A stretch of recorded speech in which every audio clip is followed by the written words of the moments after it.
Hello दोस्तों, आज की इस वीडियो में हम बात करने वाले हैं प्रकाश चैप्टर के 10 महत्वपूर्ण प्रश्न। यहाँ से फ्रेंड्स रेलवे ग्रुप डी के अंदर कई बार क्वेश्चन रिपीट होते हैं। यदि आप चाहें तो प्रीवियस ईयर के सेट उठा करके देख लें, यहाँ से मैक्सिमम क्वेश्चन आपको मिल जाएंगे। और फ्रेंड्स ये क्वेश्चन जो है वो इस बार के एग्ज़ाम में भी आने की संभावना है। आप मेरा विश्वास मानिए, यदि आप ये 10 क्वेश्चन पढ़ लेते हैं तो आपका 2 मार्क्स जो है वो पक्का हो जाएगा। तो चलिए फ्रेंड्स वीडियो को स्टार्ट कर लेते हैं। आपका पहला क्वेश्चन है, बादलों का रंग सफ़ेद किस कारण से होता है?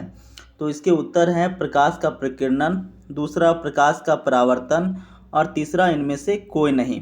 तो जितने भी फ्रेंड्स आपको फैलने वाली घटनाएं नज़र आती हैं, जैसे कि स्वच्छ आकाश का रंग नीला दिखाई पड़ना, सूर्योदय तथा सूर्यास्त के समय सूरज का रंग लाल दिखाई पड़ना, बादलों का रंग सफ़ेद होना, ये सारी घटनाएं जो है वो प्रकाश के परिकिरणन के कारण होती है।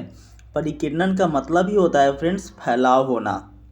दूसरा क्वेश्चन देखिए, दंत चिकित्सक अवतल दर्पण का उपयोग करते हैं क्योंकि इस पर निर्मित प्रतिबिंब होता है। आभासी एवं बड़ा, वास्तविक एवं उल्टा और सी नंबर में दोनों। तो फ्रेंड्स डेंटिस्ट जो हैं वो चेकअप करने के लिए अवतल दर्पण का उपयोग करते हैं, क्योंकि अवतल दर्पण का गुण है कि इसमें इमेज बड़ा बनता है। अब इमेज बड़ा बनेगा तभी तो ना फ्रेंड्स डॉक्टर आइडेंटिफाई कर पाएंगे कि दांत के अंदर कहाँ पे समस्या है। तीसरा प्रश्न देखिए, जब प्रकाश की किरण सघन माध्यम से विरल माध्यम में जाती है तो प्रकाश की किरणों में क्या परिवर्तन होता है? तो फ्रेंड्स इसमें आपको मैं दो चीज़ क्लियर कर देता हूँ। पहला देखिए, ये अभिलंब है और ऊपर को आप ले लीजिए एयर, ठीक है फ्रेंड्स, नीचे आप ले लीजिए वाटर। ऊपर आपका विरल माध्यम हो गया, नीचे आपका सघन माध्यम हो गया। और जब प्रकाश की किरण विरल माध्यम से सघन माध्यम में आती है तो इसको जाना चाहिए था ऐसे, लेकिन ये जो है वो अभिलंब की ओर झुक जाती है। तो पहला स्थिति हो गया, जब प्रकाश की किरण विरल माध्यम से सघन माध्यम में जाएगी तो ये अभिलंब की ओर झुक जाएगी। दूसरा स्थिति को देखिए, ये अभिलंब मैंने बना लिया, ऊपर आप वाटर ले लीजिए और नीचे आप एयर को ले लीजिए, ठीक है फ्रेंड्स। आप जैसे ऊपर आपका सघन माध्यम हो गया, नीचे आपका विरल माध्यम हो गया। तो विरल माध्यम सघन माध्यम से विरल माध्यम, अब प्रकाश की किरण को गुजारिए, तो इसको जाना चाहिए था ऐसे, लेकिन अब ये है ऐसे चला जाएगा। मीन्स जब डेंसर टू रेरर आएगा, सघन माध्यम से विरल माध्यम की ओर आएगा तो ये अभिलंब से दूर हट जाएगा। तो चलिए फ्रेंड्स इस क्वेश्चन का आंसर ढूंढ लेते हैं। तो फ्रेंड्स इस क्वेश्चन में आपसे पूछा गया था कि प्रकाश का किरण सघन माध्यम से विरल माध्यम में जाता है तो यह अभिलंब से दूर हट जाएगा। चौथा प्रश्न है आपके सामने, वाहनों में अग्रदीप के रूप में किस दर्पण का उपयोग किया जाता है?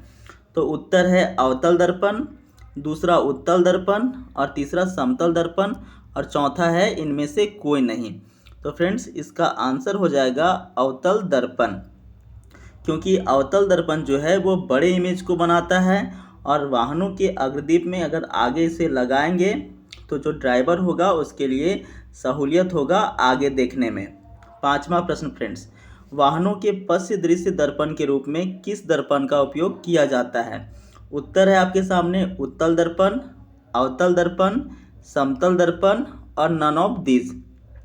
तो इसका राइट आंसर हो जाएगा उत्तल दर्पण।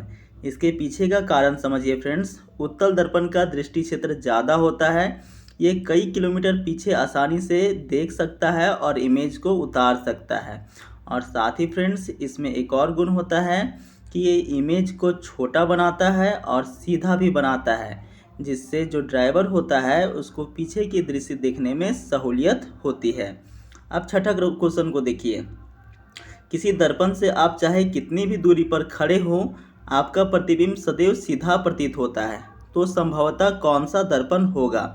पहला है समतल, दूसरा है उत्तल, तीसरा है दोनों और चौथा इनमें से कोई नहीं। तो फ्रेंड्स आप यदि किसी भी दर्पण के सामने खड़े होते हैं और आपका इमेज यदि सीधा बनता है तो आप ये मान के चलिए कि वो दर्पण या तो उत्तल होगा या तो फिर समतल दर्पण होगा। सामान्यतः फ्रेंड्स आपके घर में जो दर्पण होता है वो समतल दर्पण होता है जिसमें आप अपना चेहरा को देखते हैं। तो इसका राइट आंसर हो जाएगा दोनों। ठीक है फ्रेंड्स, अगला क्वेश्चन की ओर आगे बढ़ते हैं। अगला क्वेश्चन है, किसी वस्तु को गोलाकार दर्पण के वक्रता केंद्र में रखे जाने पर अवतल दर्पण द्वारा निर्मित प्रतिबिंब की स्थिति क्या होगी। तो फ्रेंड्स टोटल 6 स्थितियां होती है। मैं 6वीं स्थिति को अभी आपको मैं याद करवा दूंगा। तो चलिए फ्रेंड्स इसे मैं आपको याद करवाता हूं। देखिए फ्रेंड्स, पहली स्थिति के विषय में आप यहाँ पे चेक कर सकते हैं। देखिए, जब वस्तु आपका, सबसे पहले मैं क्लियर कर देता हूँ, ये Mn जो आपको दिख रहा है ये आपका प्रतिबिंब है, P ध्रुव है, F फोकस है और C वक्रता केंद्र है। ये भी आपका वस्तु है। ठीक है फ्रेंड्स, वस्तु जो है वो अनंत पे है तो इसका प्रतिबिंब फोकस पर बनेगा। इसका प्रतिबिंब कहाँ पे बनेगा? फोकस पे। जैसे जैसे आप वस्तु को दर्पण के सामने लाते जाएंगे वैसे वैसे इसका प्रतिबिंब दूर बनते जाएगा। जैसे दूसरा नंबर की स्थिति देखिए, अब वस्तु को थोड़ा सा नज़दीक लाया गया है, वस्तु की स्थिति है C के परे, तो इसका प्रतिबिंब कहाँ पे बनेगा? C यानी वक्रता केंद्र और फोकस के बीच में बनेगा। तीसरा स्थिति को देखिए फ्रेंड्स, तीसरा स्थिति में क्या है, जब वस्तु को वक्रता केंद्र पे रखा जाता है तो इसका प्रतिबिंब कहाँ पे बनेगा? तो इसका प्रतिबिंब फिर से जो है वो वक्रता केंद्र पर ही बनता है। चौथी स्थिति के बारे में देखिए, जब वस्तु को वक्रता केंद्र तथा फोकस के बीच में रखा जाता है तो उसका प्रतिबिंब कहाँ पे बनता है? तो उसका प्रतिबिंब C के परे बनता है। पांचवा स्थिति को देखिए फ्रेंड्स, पांचवा में जब वस्तु को फोकस दूरी पर रखा जाता है तो उसकी प्रतिबिंब कहाँ पे बनती है? तो अनंत पे बनती है। और उसके बाद लास्ट केस देखिए, लास्ट केस में क्या है आपका, जब वस्तु को फोकस दूरी और आपका ध्रुव के बीच में रखा जाएगा, फोकस और ध्रुव के बीच में रखा जाएगा तो उसका इमेज जो है वो दर्पण के पीछे बनेगा और साथ में सीधा तथा आभासी बनेगा। तो चलिए फ्रेंड्स, मैं आपको 6वीं स्थिति को एक बार फिर से रिकॉल करवा देता हूँ। देखिए, आपका पहला था जब वस्तु अनंत पे हो तो प्रतिबिंब कहाँ पे बनेगा? तो फोकस पे बनेगा। जब वस्तु C से परे हो तो कहाँ पे बनेगा? फोकस तथा वक्रता केंद्र के बीच। तीसरा, जब वस्तु वक्रता केंद्र पर हो तो प्रतिबिंब कहाँ पे बनेगा? वक्रता केंद्र पर। ये क्वेश्चन कई बार रेलवे ग्रुप डी के एग्जाम में पूछा गया है फ्रेंड्स। जब वस्तु वक्रता केंद्र तथा फोकस के बीच में हो तो प्रतिबिंब कहाँ पे बनेगा? C से परे। जब वस्तु फोकस पर हो तो प्रतिबिंब हमारा अनंत पे बनता है। जब वस्तु फोकस तथा ध्रुव के बीच में हो तो प्रतिबिंब दर्पण के पीछे बनता है। फ्रेंड्स, ये पांचों स्थिति में, यहाँ तक के जितनी भी स्थितियां हैं, इसमें सभी में जो इमेज है वो वास्तविक और उल्टा बनता है, रियल और इन्वर्टेड बनता है। लेकिन लास्ट वाला केस में जब वस्तु फोकस तथा ध्रुव के बीच में हो तो इमेज जो है वो आभासी और सीधा बनता है। फ्रेंड्स, इमेज जो होगा लास्ट वाले कंडीशन में आपका सीधा बनता है। तो उम्मीद करते हैं कि ये 6वीं स्थिति आपको याद हो गया होगा। अब चलिए उस क्वेश्चन का आंसर को ढूंढ लेते हैं। देखिए फ्रेंड्स, आपका क्वेश्चन क्या था? तो क्वेश्चन था आपका कि वक्रता केंद्र पर किसी वस्तु को रखा जाता है अवतल दर्पण में, तो उसका इमेज कहाँ पे बनेगा? C पे रखा गया है वक्रता केंद्र में, तो इमेज भी कहाँ पे बनेगा फ्रेंड्स? C पर ही बनेगा, वक्रता केंद्र पर ही बनेगा। 8वां नंबर क्वेश्चन को देख लीजिए। अपवर्तनांक आपको 1.5 दिया है और प्रकाश की गति इसमें आपको निकालना है। ठीक है फ्रेंड्स, आपको मैं इसको सॉल्व करके दिखा देता हूँ यहाँ पे।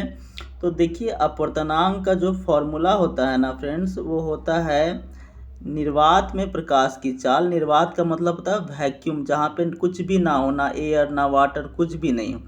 निर्वात में प्रकाश की चाल बटा माध्यम में प्रकाश की चाल। ठीक है फ्रेंड्स, माध्यम में, किस माध्यम में है ये, उसका प्रकाश की चाल।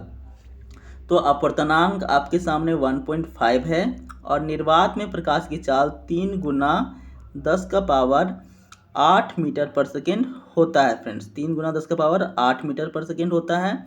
और माध्यम में प्रकाश की चाल को मान लेते हैं x। ठीक है फ्रेंड्स, अब देखिए, आप क्रॉस मल्टीप्लाई कीजिए, क्रॉस मल्टीप्लाई कीजिएगा, नीचे में 1 रख लीजिए, तो ये आ जाएगा आपका x = 3 गुना 10 टू द पावर 8 बाय में 1.5।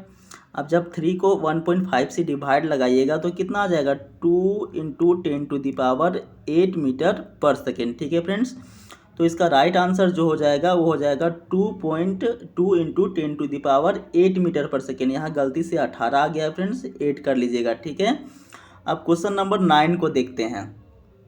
देखिए 9 नंबर क्वेश्चन है कि एक वस्तु को एक अवतल दर्पण के सामने उसके फोकस बिंदु और वक्रता केंद्र के बीच स्थित एक बिंदु पर रखा जाता है, निर्मित होने वाली छवि कैसी होगी। तो मैंने आपको बता दिया फ्रेंड्स, वो स्थिति जब वस्तु को अनंत पे रखते हैं, जब वस्तु को सी से परे रखते हैं, जब वस्तु को सी तथा एफ के बीच में रखते हैं, जब वस्तु को एफ पे रखते हैं, ये सारे स्थितियों में प्रतिबिंब वास्तविक और उल्टा बनता है। केवल एक स्थिति में फ्रेंड्स, जब वस्तु को ध्रुव तथा फोकस के बीच में रखेंगे तो वो सीधा तथा आभासी बनेगा और साथ में दर्पण के पीछे बनेगा। तो मैं पांचों स्थिति आपको रिकॉल करवा चुका हूँ। पांचों स्थितियों में वास्तविक और उल्टा बनता है, जबकि एक स्थिति में आपका सीधा तथा आभासी बनता है। ठीक है फ्रेंड्स, तो देखिए क्वेश्चन नंबर 10 को। तो क्वेश्चन नंबर 10 को यदि आप ध्यान से देखते हैं तो प्रश्न है आपका कि उत्तल लेंस की क्षमता +2.0 डायोप्टर है। यहाँ से क्वेश्चन आपको मैं रिकॉल करवा दूँ, लेंस की क्षमता का SI मात्रक डायोप्टर होता है। ठीक है फ्रेंड्स, तो यहाँ पे उत्तल लेंस की क्षमता 2 डायोप्टर है। इसकी फोकस दूरी आपसे पूछा गया है। तो फोकस दूरी का फॉर्मूला क्या होता है, देखिए आपका लेंस की क्षमता का फॉर्मूला होता है P बराबर 1/f। तो यहाँ पे आपको क्या निकालना है, फोकस दूरी। आप क्या कीजिए, क्रॉस मल्टीप्लाई कर दीजिए, तो f बराबर क्या हो जाएगा 1/p। ठीक है फ्रेंड्स, तो 1 और p बराबर कितना है 2। तो जब 1 को 2 से डिवाइड कीजिएगा तो 0.5 आ जाएगा मीटर। ठीक है फ्रेंड्स, ये मीटर में होगा, ध्यान रखिएगा।